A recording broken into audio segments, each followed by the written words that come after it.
उपक्रम राबवण्याची गरज असल्याचंही त्यांनी नमूद केलं।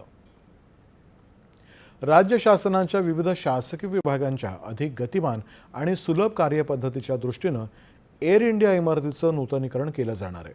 नूतनीकरण करताना लोकाभिमुख आणि प्रशासकीय रचनेला प्राधान्य द्यायचे निर्देश मुख्यमंत्र्यांनी दिले आहेत।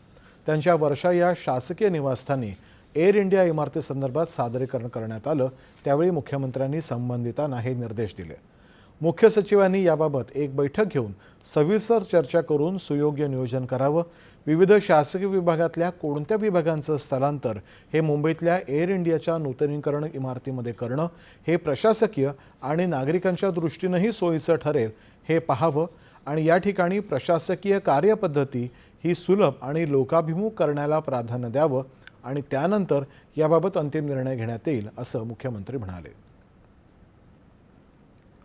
ठाणे अंतर्गत